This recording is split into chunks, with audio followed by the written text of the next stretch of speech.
Mes chers amis, comment allez-vous? Vous allez bien? Comment est cet endroit? On dirait que je parle en étant debout dans la mer, non? Vous pensiez que je marchais sur la mer? Seul Jésus peut marcher sur la mer. S'il lui le dit, alors on peut marcher. C'est parce qu'il l'a dit que Pierre a marché. Je crois, Seigneur, mais ce n'est pas moi qui ai dit que je marcherai sur la mer. C'est parce que Jésus l'a dit que cela a été possible. Donc je ne vais pas dire que moi aussi je marcherai sur la mer. Tout cela, c'est juste pour faire de la magie et ça n'a aucune utilité. Jésus n'agit pas de cette manière. Le Seigneur peut certainement accomplir des miracles surnaturels. Il le peut, il en est capable, mais est-ce sa volonté? Est-ce qu'il le désire? C'est ce que nous devons comprendre. Ce n'est qu'alors que le Seigneur accomplira cette œuvre dans notre vie. Il ne faut pas utiliser Jésus-Christ comme un magicien ou comme quelqu'un qui fait de la magie. On ne doit pas dire, si je prononce le nom de Jésus, je vais voler, marcher, faire ceci ou cela. On ne doit pas parler ainsi, ni agir de cette manière. Jésus-Christ n'a jamais fait de magie comme ça, ni dit, regardez-moi, regardez ma beauté, regardez ma puissance. Il a toujours accompli des miracles, avec toujours compassion et amour pour les gens.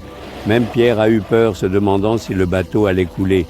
Mais il a pensé qu'il serait en sécurité s'il allait vers Jésus-Christ. Alors il a dit, « Seigneur, si c'est vraiment toi, permets-moi de marcher sur l'eau et de venir près de toi, car je serai en sécurité avec toi. » Pour accomplir son désir et transformer sa peur, le Seigneur l'a appelé en disant, « D'accord, viens. » Est-ce que Jésus a dit, « Je suis le maître, tu es le disciple. Moi seul peux faire cela, toi tu ne peux pas faire tout ça ?»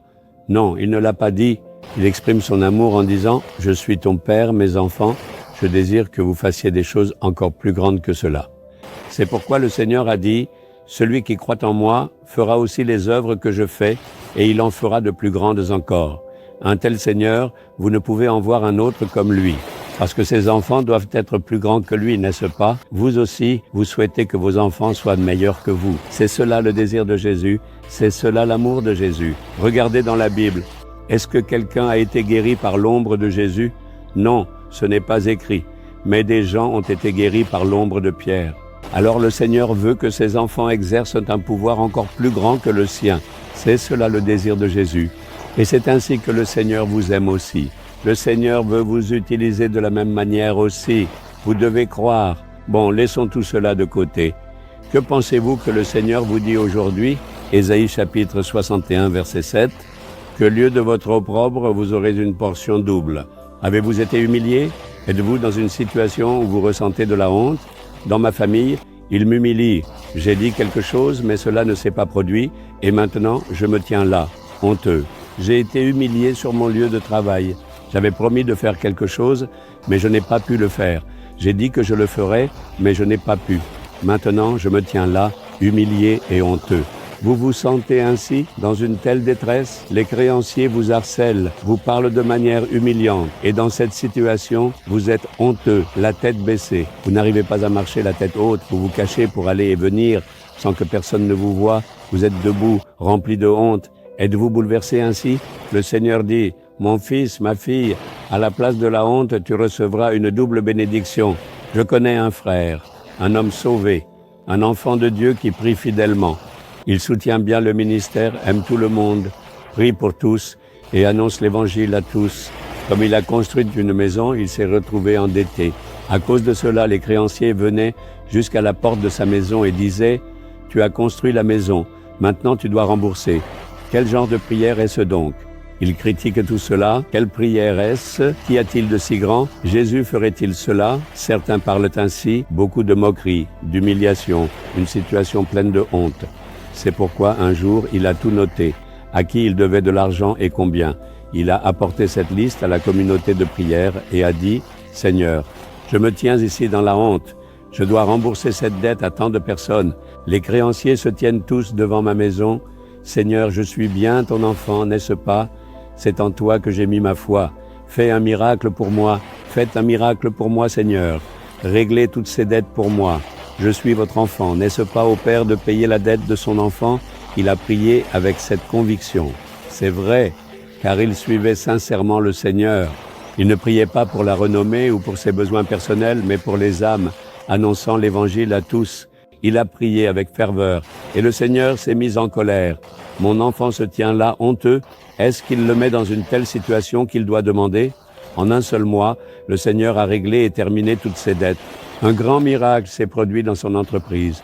Il ne pouvait pas expliquer comment cet argent est arrivé, ni comment il a remboursé ses dettes. Quand je lui ai parlé, j'ai demandé « Comment as-tu remboursé tes dettes ? Vendu un terrain ou emprunté à quelqu'un ?» Non, comment as-tu remboursé ? C'est ce que je ne comprends pas. Comment l'argent est arrivé, comment je l'ai donné, tout s'est terminé et à la fin du mois, quand j'ai vérifié, il n'y avait plus rien. Et ce n'est pas tout. Depuis le même endroit où il faisait son business, un jour, ils ont aussi arrangé le mariage de sa fille. Un grand homme riche est venu à la maison avec une boîte remplie d'argent. Je pars à l'étranger, je ne pourrai pas être présent pour le mariage de ma fille.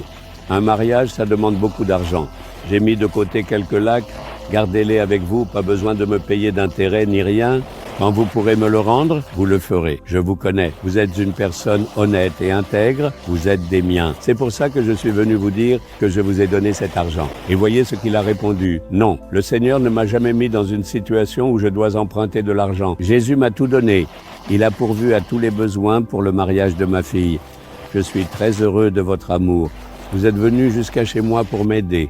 Ne pensez pas que je vous renvoie comme si je ne voulais pas de votre aide. Elle l'a remercié les mains jointes en disant que Jésus prend soin de nous sans aucun manque, puis l'a laissé partir. Une double bénédiction à l'endroit même où il y avait eu de la honte. Dans ce même lieu, qu'elle puisse se tenir la tête haute et que le mariage de sa fille soit célébré avec honneur, sans aucun manque. À la place de la honte, deux bénédictions distinctes. Cela se produira dans votre maison, dans votre vie. Le Seigneur l'accomplira. Il a donné sa promesse, n'est-ce pas? À la place de la honte, deux bénédictions distinctes viendront. Il dit, « Mon fils, je te donnerai deux bénédictions distinctes. Ma fille, je te les accorderai. » Mais faisons attention. Est-ce que notre relation avec le Seigneur est correcte? Soyez attentifs à cela. Sommes-nous fermes dans la foi? Prions-nous? Méditons-nous la parole? Comment est notre union avec Jésus? Corrigez seulement cela. Là où vous avez été humiliés, c'est à cet endroit même que le Seigneur vous élèvera pour que vous marchiez la tête haute. Une double bénédiction viendra, le croyez-vous? Aujourd'hui même, vous verrez ce changement. Aujourd'hui, il a déjà commencé à agir. Vous allez voir un changement merveilleux. Dites avec foi, Seigneur, tu as promis qu'à la place de la honte, une double bénédiction viendra, je le crois. Tu ne me laisseras pas être couvert de honte. Dans ce même lieu, tu me feras marcher la tête haute. Merci pour la double bénédiction que tu accordes. Aujourd'hui même, en ce jour béni et glorieux, j'attends ce miracle. Au nom de Jésus, Amen, Amen.